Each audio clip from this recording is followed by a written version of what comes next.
অরবিন্দু, জি। ভালোবাসা কি? দীর্ঘ অভ্যাস। আমার জ্বর, মন খারাপ, মাথা ব্যথা হলে টের পাও? হ্যাঁ। কিভাবে বোঝো? অভ্যাস। কেমন? ভালোবেসে কেউ দীর্ঘ অভ্যাসে পরিণত হলে তার প্রতি বিশেষ কিছু টেলিপ্যাথিক ক্ষমতা জন্মায়।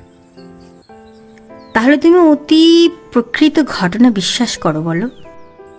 না, তবে ভালোবাসায় কিছুটা করি। ভালোবাসা অতি প্রকৃত কিছু থাকে? হ্যাঁ, থাকে তো। কেমন?